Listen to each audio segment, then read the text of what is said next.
All right, listen up. I was in 8th grade, stuck in this shithole of a school with a bunch of assholes who called themselves my friends. These fuckers would constantly rip on me, making me do stupid shit just to hang out with them. They'd steal my video games and CDs, probably to pawn them off for weed money or some crap. It was a nightmare, but I had nobody else to turn to. I was their personal punching bag, and they never let me forget it. So there I was, sitting in art class, trying to focus on my project while these dickheads were yapping away. I kept my head down, hoping they'd just ignore me for once. But nah, that was too much to ask for. "Hey faggot," one of them called out, loud enough for the whole class to hear. "Pass me the fucking paintbrush, will ya?" That was it. Something inside me snapped. I couldn't take their shit anymore. I stood up, my chair screeching against the linoleum floor. Everyone turned to stare at me, but I didn't give a fuck. I locked eyes with the asshole who called me out, and before he could react, I launched myself over the art table, sending supplies flying everywhere. I had the fucker in a headlock before he could even blink. My fist connected with his face over and over again, like a fucking jackhammer. The whole class watched in stunned silence as I pummeled him, his blood splattering onto the linoleum floor. "Not so tough now, are ya, you piece of shit?" I growled through gritted teeth, tightening my grip around his neck. The teacher just stood there, frozen in place. Maybe she'd seen enough of their bullshit too, or maybe she was just too shocked to do anything. I didn't care. All I cared about was making this asshole pay for every insult, every stolen game, every fucking time he made me feel like nothing. I could feel his body going limp in my grasp, his pathetic attempts to fight back growing weaker by the second. Part of me wanted to keep going, to make sure he never fucked with me again. But something told me I had to stop, that I'd made my point. I released my grip, letting him crumple to the floor like a sack of potatoes.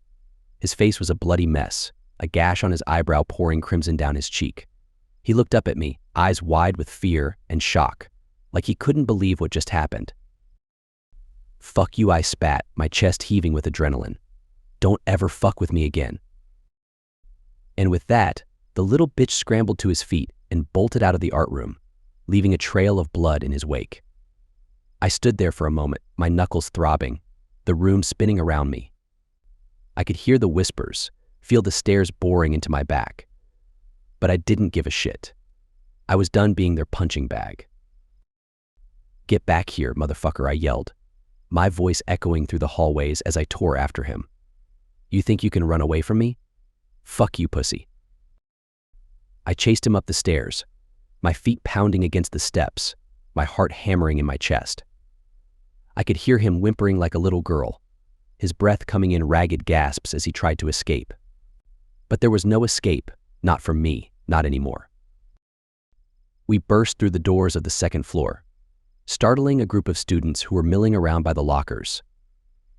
They jumped out of the way as I barreled past them, my eyes locked on the coward who was trying to get away. "You can't hide from me, you piece of shit," I screamed, my voice raw with rage. "I'm gonna fucking end you." He made a sharp turn, ducking into the vice principal's office like the spineless worm he was. I didn't hesitate, didn't even think about the consequences. I followed him right in, ready to finish what I started. But then I saw the vice principal's face, the shock and horror etched into her features as she took in the scene before her. And just like that, the reality of what I'd done came crashing down on me like a ton of bricks. I froze, my fist still clenched, ready to deliver another blow, but the look on the vice principal's face stopped me dead in my tracks. It was like a bucket of ice water had been dumped over my head, snapping me back to reality. "What in God's name is going on here?" she demanded, her voice trembling with a mixture of anger and disbelief. I opened my mouth to speak, but no words came out. What could I say? That I'd finally snapped after months of torment. That I'd let my rage consume me, turning me into the very thing I hated. The bully was cowering behind the vice principal's desk, his face a mess of blood and tears. He looked pathetic, like a frightened animal. But I knew better than to feel sorry for him. He'd brought this on himself. "Both of you, in my office," now the vice principal ordered, her tone leaving no room for argument. I followed her in, my head held high, even as the adrenaline began to fade and the pain in my knuckles started to throb. I knew I was in deep shit, but I didn't care. I'd stood up for myself, and that was all that mattered. The vice principal sat behind her desk, her eyes flicking between me and the bully. "Explain yourself," she said, her voice cold as steel. I took a deep breath, ready to tell her everything. But before I could speak, the bully started blubbering like a baby, spinning some bullshit story about how I'd attacked him out of nowhere. "That's a fucking lie," I shouted, slamming my fist on the desk. "He's been tormenting me for months, him and his asshole friends." I couldn't take it anymore. The vice principal held up her hand, silencing me. "Language, young man," she warned, her eyes narrowing. "I don't care what the circumstances were. Violence is never the answer." I bit my tongue, holding back the torrent of curses that threatened to spill out.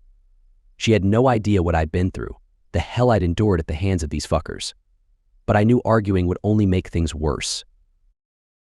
"You're suspended, effective immediately," the vice principal declared, pointing a finger at me. "I'll be calling your parents to come pick you up. And you." She turned to the bully, who was still sniveling like a little bitch. "You're going to the hospital to get checked out. Your parents will be notified as well." I didn't even blink. Suspension was a fucking vacation compared to the daily torture I'd been subjected to. I almost laughed in her face, but I managed to keep my composure. "Fine," I said, shrugging my shoulders.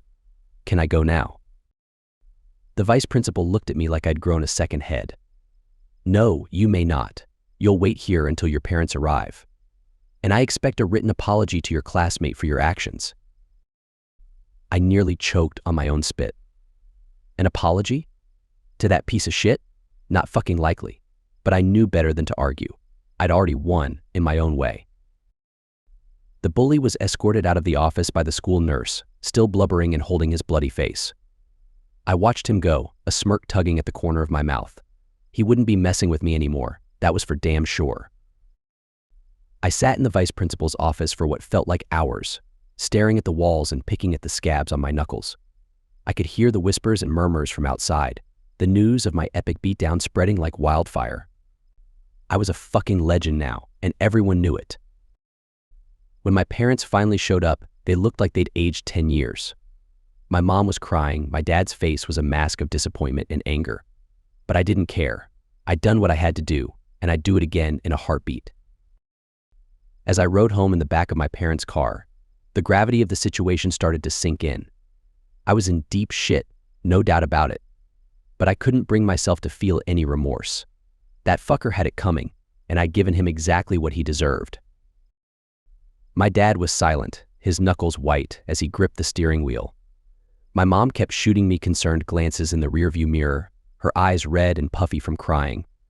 I knew I'd disappointed them, but what else was I supposed to do? Let those assholes keep walking all over me? "What the hell were you thinking?" my dad finally spoke, his voice low and controlled. "You could have killed that kid, you know that?" I scoffed, rolling my eyes. "He's fine, Dad. Just a few scratches and bruises. Nothing compared to the shit he's put me through." "Watch your language," my mom chided, her voice trembling. "And that's no excuse for violence. You should have come to us, or a teacher, or..." I tried, I snapped, my anger flaring up again. "You think I haven't told anyone? Nobody fucking listens. Nobody cares. I had to take matters into my own hands." My dad slammed his hand against the dashboard, making me jump. "Enough. You're grounded indefinitely. No phone, no computer, no nothing. You're lucky you didn't get arrested." I slumped back in my seat, my arms crossed over my chest. Fine, whatever. It wasn't like I had any friends to talk to anyway. They'd all abandoned me, just like everyone else. We pulled into the driveway, and I couldn't get out of the car fast enough. I stormed into the house, ignoring my parents' shouts for me to come back. I just wanted to be alone, to lick my wounds and bask in the glory of my victory. But then the phone rang, and my dad answered it. I could hear him talking in the kitchen, his voice getting louder and more agitated by the second. And then I heard a name that made my blood run cold: Janelli. The bully's last name. I crept closer to the kitchen, straining to hear the conversation. From what I could gather, Janelli's dad was on the other end of the line, and he was pissed. Apparently his precious little boy had a broken nose and a concussion, and he was demanding that we pay for the medical bills. My dad's face was turning red, the vein in his forehead bulging as he listened to the man's threats. I knew Janelle's dad was connected, some hotshot in the local mob or whatever, but my dad didn't seem intimidated in the least. "You want me to pay for your kid's hospital bills," he scoffed, his voice dripping with sarcasm. "After what he's been doing to my son for months on end?" "I don't think so, pal." There was a pause, and then my dad let out a harsh bark of laughter. "Or what? You gonna send your goons after me? Go ahead, tough guy. See how far that gets you." I couldn't help but smirk, a surge of pride welling up in my chest. My dad was a badass, no doubt about it. He wasn't afraid of anyone, not even some mobbed-up asshole like Janelle's old man. The conversation ended abruptly, with my dad slamming the phone down and muttering a string of curses under his breath. He turned to me, his eyes blazing with a mix of anger and amusement. "You hear that, kid? Janelle's dad thinks he can push us around, just like his little shit of a son. Well, we'll see about that." I nodded, my heart racing with excitement. I knew I was in trouble, that I'd probably be grounded until I was 30. But in that moment, none of it mattered. I'd stood up for myself, and my dad had my back. We were a team, unbreakable and unafraid. Of course, the fallout from the fight was just beginning. The school was in an uproar, with rumors and gossip flying around faster than a flock of seagulls on crack. Some kids looked at me with fear, others with a newfound respect.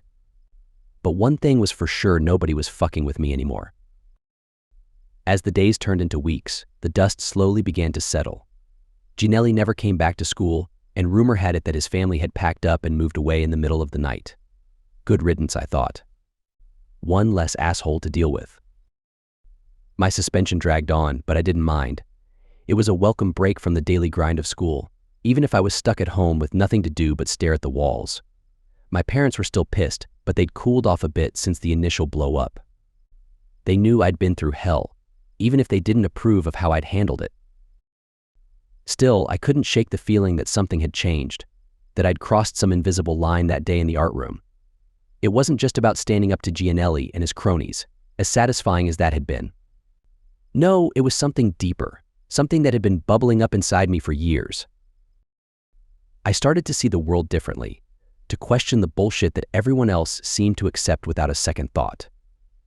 The way the teachers turned a blind eye to the bullying, the way the other kids just stood by and watched, too scared or too apathetic to do anything. It was all part of the same rotten system, the same fucked up hierarchy that kept people like me at the bottom. But I wasn't going to play by their rules anymore. I was done being the victim, done letting other people dictate my life. From now on, I was going to be the one calling the shots, the one in control of my own destiny. It wasn't easy, of course. I had a lot of anger, a lot of pent-up rage that I didn't know how to deal with. I got into more fights, started hanging out with a rougher crowd, but I never let anyone push me around again, never let anyone make me feel small or weak. Looking back, I can see that the fight with Gianelli was a turning point, a moment that set me on a path that I'm still walking to this day. It wasn't pretty, and it sure as hell wasn't easy. But it was necessary, a baptism by fire that burned away the bullshit and left me stronger, tougher, more alive than I'd ever been before.